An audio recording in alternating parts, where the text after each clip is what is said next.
proper. We have somebody crossing over from the world of MMA and Francis Ngannou to fight Tyson Fury, of course. And as I'm saying, I would argue this is the biggest ever.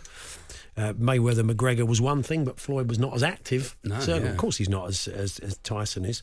So, it's going to be some fight. We're going to speak to two guys now who know both worlds really well. It's all happening on the 28th of October, of course, live from Riyadh on TNT Sports Box Office. And from the world of boxing, Carl Frampton, two-weight world champion, joins us. Dan Hardy, former MMA fighter, and now still very much involved in the sport on a promotional basis. Good afternoon, guys.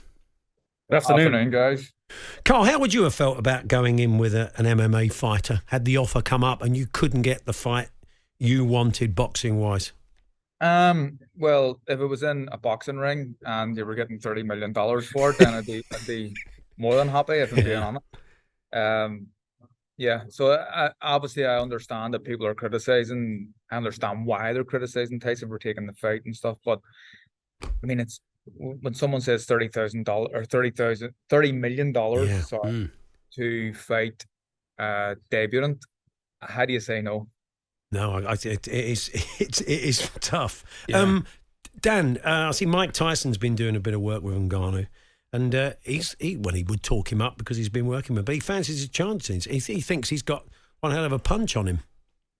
Well, I mean, Mike Tyson knows power punching better than most people. And I think he realizes what Tyson is as a raw material in the boxing world. I mean, of course, it would take a lot of time for him to bring himself up to the level of Mike Tyson, but and he also doesn't have Cus D'Amato around to help him, which is a big difference as well. But there are certainly things that Ngannou can take out of Mike Tyson's game that would be beneficial for him in this fight. It's just whether he can implement them and train them into his central nervous system, before the fight arrives. Yeah. But both of you really, do you think that boxing can look at Misfits and actually can look at MMA as well and UFC and look at it and learn from it that the marketing needs to be better, the attracting a new audience needs to be better, and this is what they can take from these crossover events? Carl, what do you think? I think it can maybe look at MMA and take a leaf from its book, really, in terms of the quality of undercards and how competitive undercards are, really. But to say that boxing needs to learn from Misfits, I don't agree. I don't really agree with that. I think that Misfits is Misfits. It's not real boxing. I'm not saying it's real boxing. What I'm saying is that they do seem to be able to attract a younger audience that is the future of fight sports. I get that, but I think if boxing continue to put on well matched fights throughout cards rather than one sided, typically in a lot of the boxing events that are put on anyway, if there's a competitive main event, there's 6 fights in undercard who you almost certainly can pick the winner. So I think that's something that we can learn from. But the Misfit stuff, it's not something that I'm really interested in, if I'm being honest. But I understand there's an appeal for it. I understand there's a younger audience attracted to that, because it's Don had mentioned this before. It's theatre, really, isn't it? It's entertainment. It's a bit WWE-esque. Dan, I know you're involved with the Professional Fighters League now, and Savannah Marshall and Clarissa Shields looks like are coming over to be involved. Why is that? Is that because of frustrations of not being able to get fights made as boxers? They want to branch out? I mean, do we know why this is? I think it's a multitude of reasons. Certainly for Clarissa Shields, I think she likes to, expand her horizons and achieve other things that people haven't. She's the GOAT after all, so she's trying to achieve things that nobody else is. And crossing over to mixed martial arts, it takes one skill set that she's good at and forces her to add more things to it, which I think she likes the process of. And then the rivalry between her and Savannah Marshall, it makes sense for her to cross over into the mixed martial arts world, especially if she's trying to get a rematch with Shields and she's not able to get it in the boxing ring. Like, chase her into the cage might be a simple solution to get it. But she's been working hard. She's been working with UFC heavyweight Tom Aspinall and gaining knowledge wherever she needs it for this fight. I think she's taking it very seriously. And I think, it adds a different dynamic when you get 2 high-level boxers stepping into a mixed martial arts contest, because you've got to ask the question whether they're going to be boxers in mixed martial arts or whether they've got new skills that we've not seen yet. How does Ngannou win the fight v Tyson Fury, do you think? If it gets dragged into some sort of brawl, I can't see it doing that. I think Tyson's too good a boxer. Well, yeah, Dan, get your take on that, because I've got a supplementary question for Carl. But Dan, if you're coming in from an MMA point of view and you're fighting Tyson Fury and you would have watched him box, what are you looking to exploit? Well, I mean, obviously, the benefit that Enanu brings into this, aside from his power punching, is his unpredictability. You look at some of his old fights in the UFC against Overeem and Rosenstrike. He was catching really experienced strikers, kickboxers, with shots that they weren't seeing coming. Mm-hmm. And because he's got the power to boot, if he lands one time, it can usually do the damage. I think his unpredictability is going to be a big part of it, but I also hope that some of the lessons from Mike Tyson, a bit of that peekaboo style, some head movement and a tight defense, is going to maybe enhance his ability to land those wild power punches when he gets close enough. Carl, you think Tyson's fight smarts will be enough? He's got a lot in his toolbox, and he'll have different ways he can win that fight. But that's a good point from Dan, isn't it? There's a certain expectation for you as a boxer to going with another boxer. There is a certain predictability about the way they fight. But when you're up against a guy who's never really boxed before, that goes out the window, doesn't it?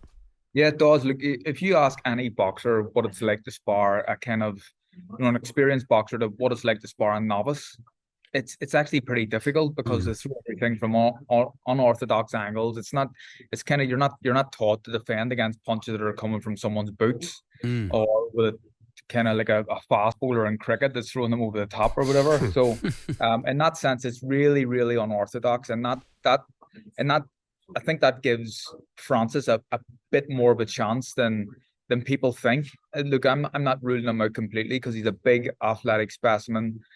He knows how to punch hard.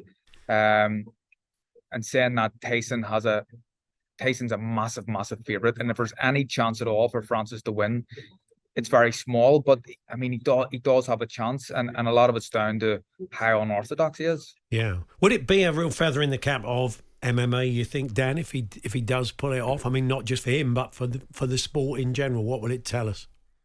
I think honestly, the feather in his cap is from getting the opportunity, fighting out of his UFC contract and taking the risk, stepping into free agency, and then, negotiating a deal not only to box Tyson Fury and make a vast amount of money, but also to, sign with the PFL and be the head of fighter operations for Africa. I mean, he's a pioneering individual. I think just stepping into the ring on that night is going to be a big deal. But I also think, if he does land a big shot against Tyson Fury and knock him out, even the MMA world are going to go, okay, well, now we need to see a rematch, because we're going to see Tyson take him a bit more seriously. It's a very, very slim chance that he wins. I think the achievement is getting there in the first place. And then, it's bonus material if he manages to get a few rounds under his belt. I think if he's competitive at all, that's almost seen as a success for the MMA world. Yeah. Might it tempt you out of retirement, Carl? This one goes well. Everybody wants to see crossover fights. Frampton v McGregor. Come on, Carl. Oh, yeah. Come on. If someone, you dream me for it, yeah. If someone fires me, even half of what Tyson's Fury's getting paid, I'd think about it. Yeah. Well, guys, enjoy the fight. Good to talk to you. Thanks very much. Thanks, boys. Thanks, guys. Carl Frampton from the world of boxing, Dan Hardy from the world of MMA. And, Tyson Fury versus Francis Ngannou is exclusively live from Riyadh on TNT Sports box office on Saturday, the 28th of October. For more information, you can go to tntsports.co.uk/box. They do. It does the numbers, doesn't it? It does the numbers they want, a lot of the time. So. When I heard about it, I wasn't massively keen. No. It's not for me. But then I kind of watched that circus at the weekend, and this feels, like I think, as Carl said, this feels different. These are seasoned pros. I listened to it on talkSPORT and watched the highlights on Twitter as it went along. Adam was so about the whole thing. It was so brilliant. He's such a die-hard boxing fan, isn't he? Very and MMA fan. He loves fight sports. It's in his blood. He absolutely loves it. Yeah. But he was you could just feel the head in his hands through the radio. I think it was the stuff that happened with Dylan Dennis after the fight, that nonsense, which really upset him.